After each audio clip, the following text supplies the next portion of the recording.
AIIMS ಕಿಚನ್‌ಗೆ ಸ್ವಾಗತ. ಇವತ್ತು ತುಂಬನೇ ಸುಲಭವಾಗಿ ಇವತ್ತು ಸೀಸನ್ ಆಗಿರೋದ್ರಿಂದ ಹಲಸಿನ ಹಣ್ಣಿನ ಕಾಲ ಆಗಿರೋದ್ರಿಂದ ಅತಿ ಹೆಚ್ಚು ಎಲ್ಲರ ಮನೇಲೂ ತಿಂದೇ ತಿಂತೀವಿ. ಇದನ್ನು ತುಂಬನೇ ಚೆನ್ನಾಗಿರುತ್ತೆ. ಈ ಸೀಸನ್ ಇದ್ದಾಗ ನಮಗೆ ಇದರಲ್ಲಿ ಯಾವ ರೆಸಿಪಿ ಮಾಡ್ಬೋದು ಅಂತ ನಾವು ಯೋಚನೆ ಮಾಡ್ತಾ ಇರ್ತೀವಿ. ಈಗ ಒಂದು ಅಷ್ಟು ಹಲಸಿನ ಹಣ್ಣನ್ನ ಬಿಡಿಸಿ ನಾನು ಇಟ್ಕೊಂಡಿದ್ದೀನಿ. ಹಲಸಿನ ಹಣ್ಣು ತೊಳೆ ಅಂತ ಅಂತೀವಿ ಒಂದೊಂದು ಪೀಸಸ್ಗೆ ನಾವು. ತುಂಬನೇ ಚೆನ್ನಾಗಿರುತ್ತೆ. ಹಲಸಿನ ಹಣ್ಣು ಅಂದರೆ ಮಾವಿನ ಹಣ್ಣು ಅಂದರೆ ಯಾರಿಗೆ ಇಷ್ಟ ಇರಲ್ಲ ಹೇಳಿ, ಎಲ್ಲರಿಗೂ ಕೂಡ ಇಷ್ಟ ಇರುತ್ತೆ. ನಾನು ಅದನ್ನು ಬೀಜ ಮತ್ತು ಅದರೊಳಗಿರೋ ಸಿಪ್ಪೆನೆಲ್ಲ ತೆಗೆದು ಸಪ್ರೇಟ್ ಮಾಡಿ ಇಡ್ತಾಯಿದ್ದೀನಿ. ಮತ್ತು ಬೀಜದಲ್ಲೂ ಕೂಡ ಪಲ್ಯ ಸಾಂಬಾರು ಕೂಡ ಮಾಡ್ಕೊಬೋದು. ತುಂಬ ಚೆನ್ನಾಗಿರುತ್ತೆ.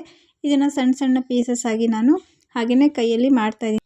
ಆವಾಗೆಲ್ಲ ನಾವು ಸಣ್ಣ ಮಕ್ಕಳಿದ್ದಾಗ ಇದನ್ನು ದೇವಸ್ಥಾನದಲ್ಲಿ ಕೊಡೋರು ಚರ್ಪು ಅಂತ ನಮ್ಮ ಕಡೆ ನಾವು ಕರಿತೀವಿ. ಪ್ರಸಾದನ ನಾವು ಚರ್ಪು ಅಂತ ಕರಿತೀವಿ ನಮ್ಮ ಹಾಸನ ಕಡೆ. ತುಂಬನೇ ಚೆನ್ನಾಗಿರುತ್ತೆ.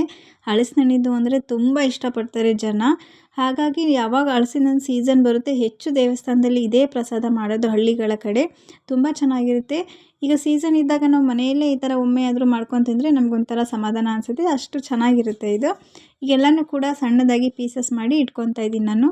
ನೀವು ಚಾಕಲ್ಲಿ ಬೇಕಾದ್ರೂ ಸಣ್ಣ ಸಣ್ಣ ಪೀಸಸ್ ಆಗಿ ಮಾಡ್ಕೊಬೋದು. ಈ ಥರ ಇದ್ರೇ ನಮಗೆ ರುಚಿ ಚೆನ್ನಾಗಿ ಬರುತ್ತೆ. ಈ ಥರನೇ ಕೈಯಲ್ಲೇ ಮಾಡ್ಕೊಳ್ಳಿ, ಚೆನ್ನಾಗಿರುತ್ತೆ. ಎಲ್ಲನೂ ಕೂಡ ನಾನು ಈ ಥರ ಸಣ್ಣದಾಗಿ ಕಟ್ ಮಾಡಿ ತೊಗೊಂಡಿದ್ದೀನಿ. ಇದಾದ ನಂತರ ಈಗ ಒಂದು ಬೌಲಿಗೆ ಹಾಕ್ಕೊತಾ ಇದ್ದೀನಿ ಹಲಸಿನ ಹಣ್ಣನ್ನು. ನಂತರ ಇದಕ್ಕೆ ಬೆಲ್ಲವನ್ನು ಸೇರಿಸ್ತಾ ಇದ್ದೀನಿ. ಬೆಲ್ಲನೇ ಹಾಕ್ಕೊಬೇಕು. ಸಕ್ಕರೆ ಹಾಕೊಂಡ್ರೆ ಅಷ್ಟು ಚೆನ್ನಾಗಿ ಬರೋದಿಲ್ಲ. ಬೆಲ್ಲ ಹಾಕ್ಕೊಂಡ್ರೆ ಎಲ್ಲಿನೂ ಕೂಡ ಹಲಸಿನ ಹಣ್ಣು ಕೂಡ ಸೇರೋದ್ರಿಂದ ಸ್ವಲ್ಪ ಕಡಿಮೆ ಪ್ರಮಾಣದಲ್ಲಿ ಬೆಲ್ಲವನ್ನು ಹಾಕ್ಕೋಬೇಕು. ನಂತರ ಇದಕ್ಕೆ ಸ್ವಲ್ಪ ಫ್ರೆಶ್ ಆಗಿರುವಂಥ ಕಾಯಿ ತುರಿಯನ್ನು ಸೇರಿಸ್ಕೊತಾ ಇದ್ದೀನಿ. ಕಾಯಿ ತುರಿ ಮೇಯ್ನ್ ಇದು ಹಾಕ್ಕೊಳ್ಳೇಬೇಕು. ತುಂಬ ಚೆನ್ನಾಗಿರುತ್ತೆ. ಹಾಗೆಯೇ ಕೈಯಲ್ಲೇ ಅದನ್ನು ಕಲಿಸ್ಕೊಬೇಕು. ಕೈಯಲ್ಲೇ ಕಲಿಸ್ಕೊಳ್ಳೋದ್ರಿಂದ ಅದು ಒಂಥರ ಟೇಸ್ಟು ತುಂಬನೇ ಚೆನ್ನಾಗಿರುತ್ತೆ. ಸೌಟಲ್ಲಿ ಕಲಿಸೋದಕ್ಕೂ ಕೈಯಲ್ಲಿ ಕಲಿಸೋದಕ್ಕೂ ವ್ಯತ್ಯಾಸ ಇದೆ. ಕೈಯಲ್ಲಿ ಒಂದು 5 ನಿಮಿಷ ಕಲಿಸ್ಕೊಳ್ಳಿ. ಬೆಲ್ಲ ಸ್ವಲ್ಪ ಕರಗಿದಷ್ಟು ನಮಗೆ ರುಚಿ ಅಷ್ಟೇ ಚೆನ್ನಾಗಿರುತ್ತೆ.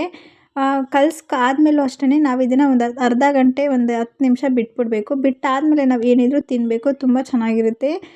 ನೀವು ಕೂಡ ಖಂಡಿತ ಸೀಸನ್ ಇದ್ದಾಗ ಮಿಸ್ ಮಾಡದೆ ಈ ಥರ ಟ್ರೈ ಮಾಡಿ ನೋಡಿ. ಈ ಸಣ್ಣದಾಗಿರೋ ವಿಡಿಯೋ ಇಷ್ಟ ಆಗಿದರೆ ಸಬ್ಸ್ಕ್ರೈಬ್ ಮಾಡಿ, ಸಪೋರ್ಟ್ ಮಾಡಿ. Thank you for watching.